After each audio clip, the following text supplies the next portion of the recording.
Welcome to Unit 3, Changing Literacies.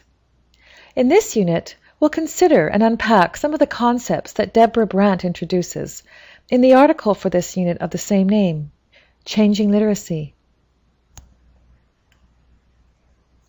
We'll discuss some of the key concepts that Brandt raises, and also some of the issues that are raised in the documentary, The End of Men. One of the concepts we'll discuss is the new knowledge economy.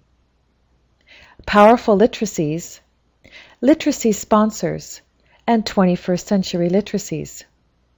In the rest of this presentation, we'll unpack what each of these mean in relation to the article and in relation to your own experiences as you live in what is now called the new knowledge economy. In Unit 2, we discussed how literacy history is not a linear progression from pictographs to the alphabet. Rather, it's a dynamic between continuity and change. There is nothing predetermined about what literacy is or what it can do. Literacy practices are shaped by changing social, political, and economic systems. Just think how literacy practices have changed as we shift from a print culture to a digital culture. Your literacy logs probably contain lots of evidence and ideas about how your literacy practices are changing, and how they might be also very different to that of your parents. We will look later in this course at what the futures of literacy might look like. But for today, let's now unpack what's meant by a new knowledge economy. The term new knowledge economy has come to capture the fact that whereas in the past economies were based upon manufacturing, the production of goods, what we might call skilled work, increasingly, economies circulate on the currency of knowledge and information. This ability to learn and create knowledge is becoming increasingly important to generate and to circulate economic wealth. This is creating incredibly deep and far-reaching changes in what it means to be literate or educated in today's world. We need to ask ourselves, how does globalization, a digital culture, the need for speed and flexibility, the dominance of corporations to drive political systems, and our economy. Jobs are becoming more mechanized. Manufacturing is exported around the globe. More skills are required for fewer jobs.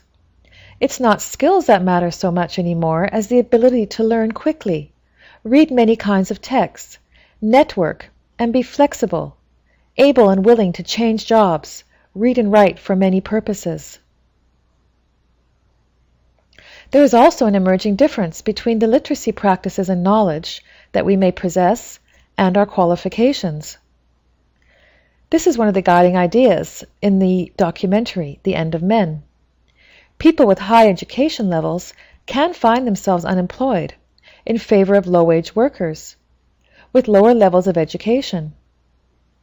So, even though we say that knowledge and information is circulating in our economy, increasingly what we have are two economies. One is pictured on the left of this slide: mechanized factories, often low-wage repetitive work, low-wage and low-skilled.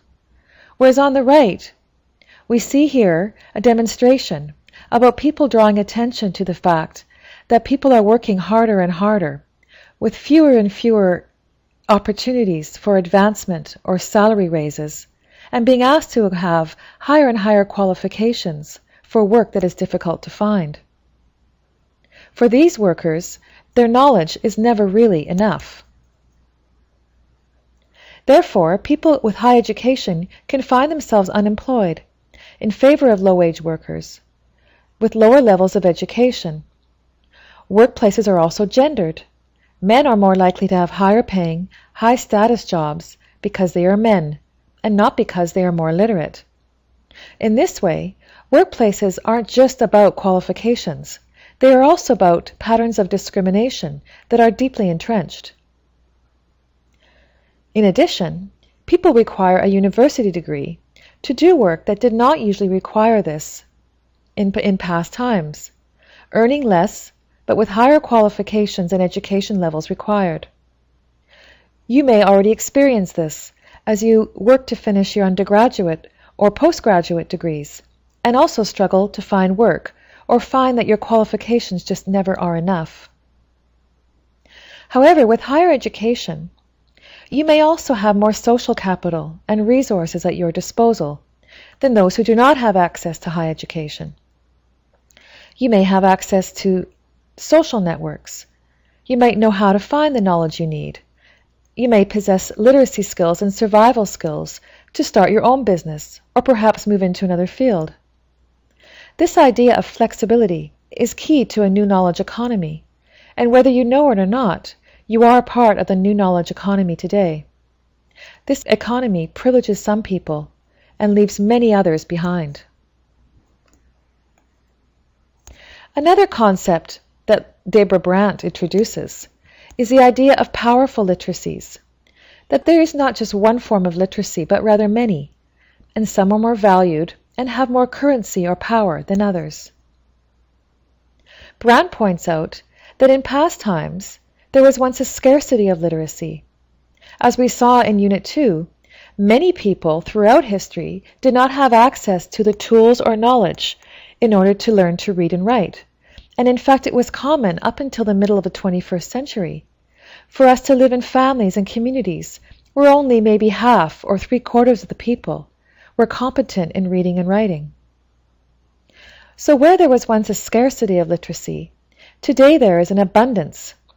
It is not so much a matter if one becomes literate, but how one is literate that is of concern to Brandt. This draws our attention to which literacies are most powerful in our society and who has access to them. Which literacies do you think are most powerful? Have a look at these: graffiti or an Excel spreadsheet. Which literacies are more valued or important, do you think, in our culture? The other related question that Brandt asks is, what literacies are not valued today? Who or what decides which literacies are valued? What are the consequences of this? For example, in the following units, we will consider the ways in which Aboriginal literacies and Aboriginal peoples, through the processes of colonization, have been denied access to reading and writing and literacies that are important in Aboriginal culture.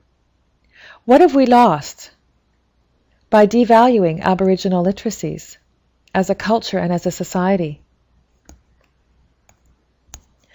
Another concept that Brandt introduces is that of literacy sponsors.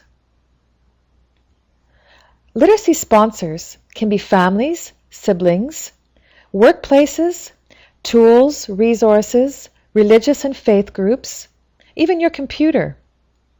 We can see in the top right corner the ways in which these little boys are literacy sponsors for one another, introducing each other to different texts and information formats. Digital games, collaborating together on playing them and so on, is one way in which young children are innovating and changing what it means to be literate. Access to sponsors or resources for literacy are, however, unequally distributed and unevenly valued. A grandparent's knowledge may not be seen as valuable to school knowledge, as, say, for example, a Get Ready for Kindergarten workbook. Sponsors are not always beneficial either. They can restrict access to powerful literacies. For example, some education programs do not provide students with choices about their own learning. They do not provide them with resources and skills they need to work in their everyday lives. Learners may not be respected for who they are, or they might be made to feel stupid. So although it's an education or literacy program, whether in school or out, if the effect is to marginalize people, to make them feel they don't belong, or to not match the kinds of literacy skills being taught with the needs and interests of learners, whether they be children or adults, then this can actually result in pushing people away or excluding people from literacy resources and learning opportunities. Finally, and this is one of the more interesting ideas about literacies that we're going to explore in future units, is the idea of 21st century literacies. This term has been coined to capture the fact that literacies that are becoming more powerful in our society today and important for addressing our social, political, and economic challenges are often different to the literacies that have been valued in the past. For example, 21st century literacies, or literacies that are considered very important today, are those that surround problem solving, the ability to think through and create solutions to problems, to be creative, to collaborate with others, not just to consume knowledge and text as readers, but also to make meaning from text and create new knowledge. The capacity to think critically about the information that we get from all the different sources, internet and otherwise. This is becoming incredibly important as citizens are subject, and particularly children, are subjected to many messages from increasingly corporatized education formats, such as digital games and packaged curriculums. In this way, too, communicating has become very important not just in print, but in various modes. The capacity to create text online that incorporate photographs and pictures and sound. Think of a Facebook page, or a blog, or a wiki. All these different forms of communication are becoming really important, and in fact, we're moving away from reliance only on print literacy as the most valued or powerful literacy. This is fundamentally changing what it means to be literate, and it is changing what we teach and how we teach in schools. For example, is the academic essay, that quintessential 5-paragraph essay, really what's important today to communicate in the real world? What do our students, adults or children, need to know and be able to do to communicate and to negotiate a new knowledge economy, and hopefully an economy in a society that is more fair and more just? These are some of the questions that educators are asking themselves. And so, from a perspective of changing literacies, we move from the idea that there is one literacy, a skill if you like, to the idea that there are many literacies.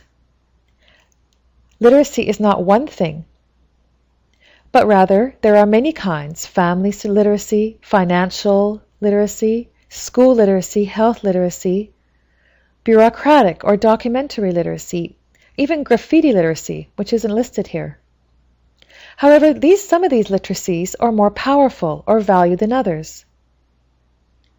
We can also see through this perspective on many literacies that literacy is not an insurance against unemployment or poor health or unhappiness. However, people have different access to powerful literacies and to literacy sponsors, often depending upon their social status and patterns of discrimination.